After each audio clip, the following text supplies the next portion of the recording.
Então, a potencialização pós-ativação consiste em um fenômeno agudo de aumento da capacidade contrátil muscular após uma atividade condicionante.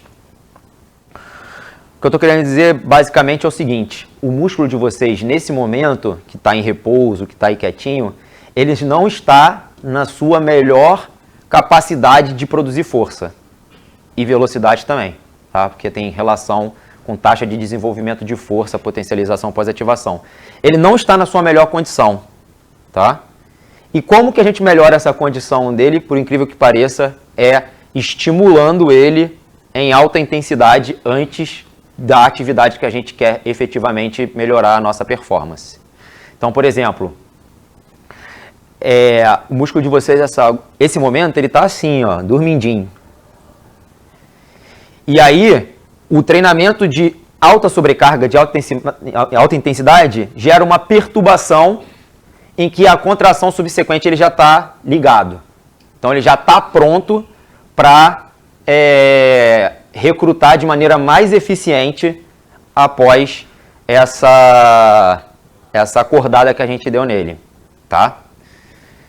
Então, é até um paradoxo que a gente está falando aqui, porque a gente precisa, então, contrair o músculo, estressar esse músculo, provocar um estresse muscular para ele melhorar a sua eficiência. E a fadiga que a gente gera, isso teoricamente não piora a sua performance? Sim. O fenômeno, ele cresce duas curvas. A curva da fadiga e a curva da potencialização. Quando a gente faz um treinamento de força intenso, as duas curvas, elas aumentam.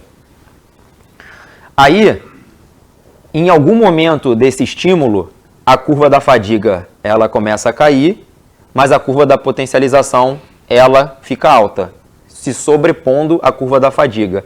E é nesse momento que a gente consegue melhorar a performance do nosso indivíduo, do nosso atleta.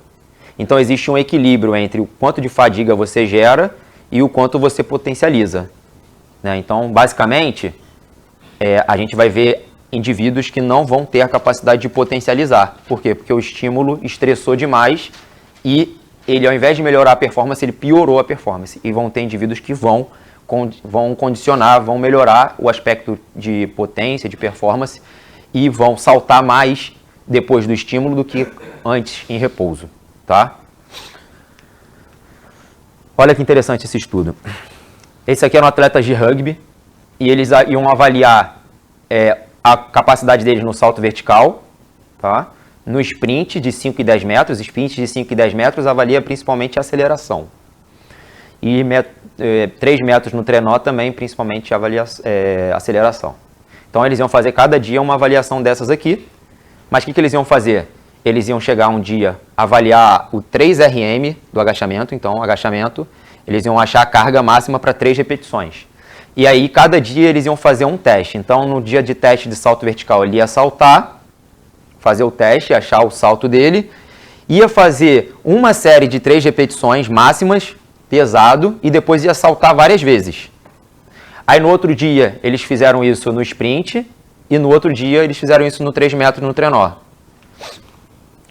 Em relação ao sprint e no trenó, não teve diferença entre o que eles desempenharam antes do agachamento e depois. Mas em relação ao salto vertical, teve. Imediatamente após o agachamento, com 3RM, eles perderam salto. Beleza?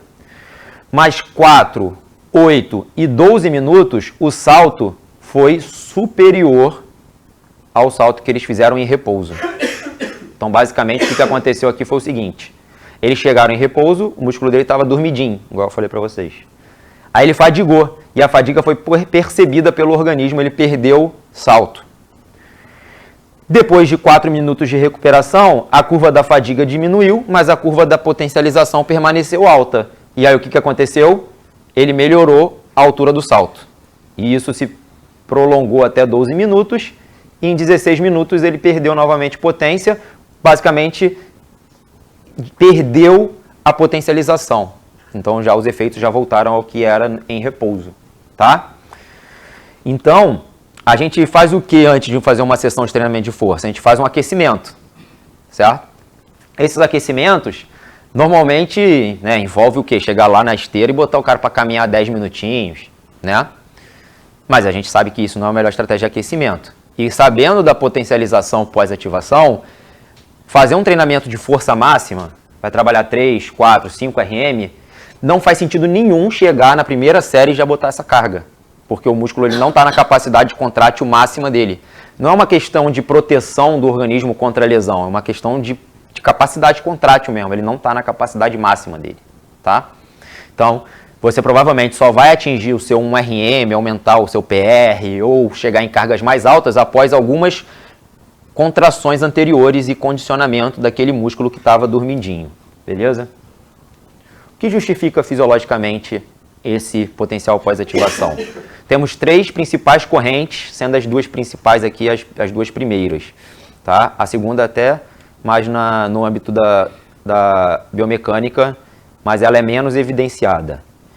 É a fosforilação das cadeias leves regulatórias de miosina e diminuição do limiar de excitabilidade apenas com uma contração condicionante e, consequentemente, o seu recrutamento antecipatório no desempenho de potência. Então, ó, o que eu falei para vocês? Para ter a contração muscular, eu preciso do cálcio entrando no meio intramuscular. Né? Esse cálcio é liberado pelo retículo sarcoplasmático, ele entra, ele libera os sítioativos a partir da rotação da miosina e da tropomiosina e da troponina e libera o sítioativo para encaixe ali das cabeças de miosina nos sítioativos da actina. Quando essa despolarização, vamos supor que a gente só teve um impulso, só uma despolarização, uma repolarização, que vocês sabem que não funciona dessa forma, vão chegando vários impulsos.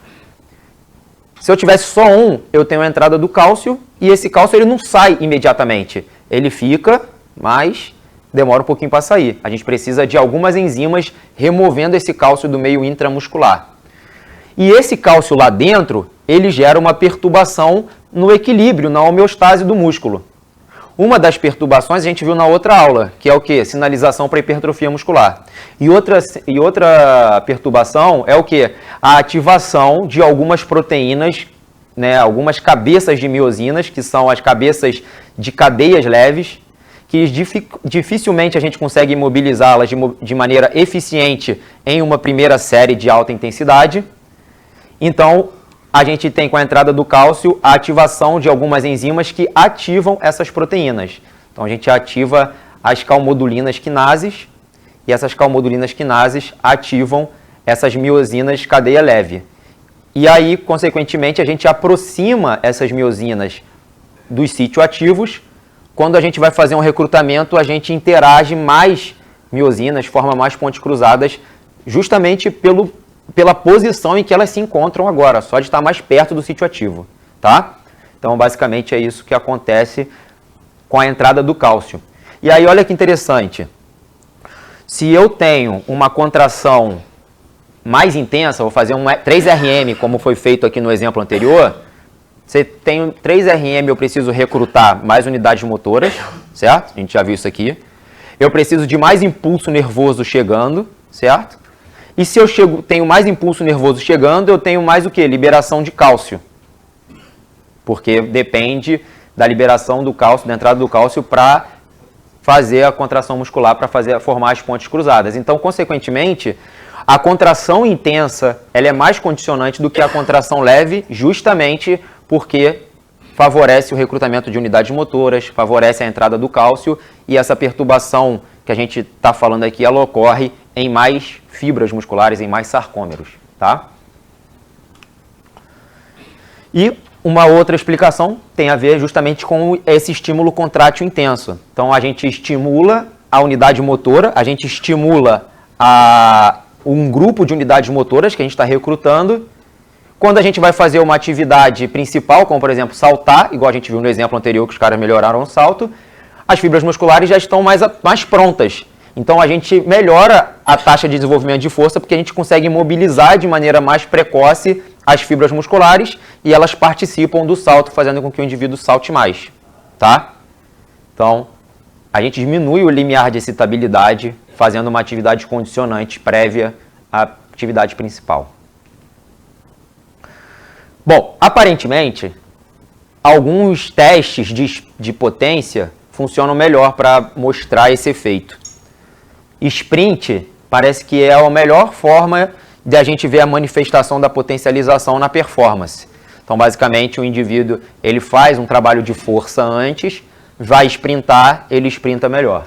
No salto, a gente vê também salto vertical.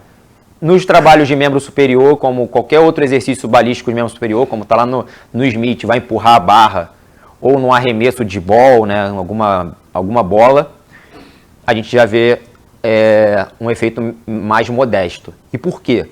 Porque a capacidade de dissipar a fadiga de membros inferiores, que depende desse equilíbrio que a gente falou, a capacidade de dissipar a fadiga de membros inferiores é melhor do que de membro superior. Então, aquela curvinha que eu falei da potencialização e da fadiga, parece que sempre a fadiga fica superior à potencialização em membros superiores. Já em membro inferior, pela capacidade de dissipar a fadiga de maneira mais eficiente, a gente acaba vendo a potencialização ocorrendo. Tem um estudo bem interessante que compara atletas que usam membro inferior, se eu não me engano era ciclistas, e atletas que usam membro superior e inferior, se eu não me engano era triatletas, porque nadava também.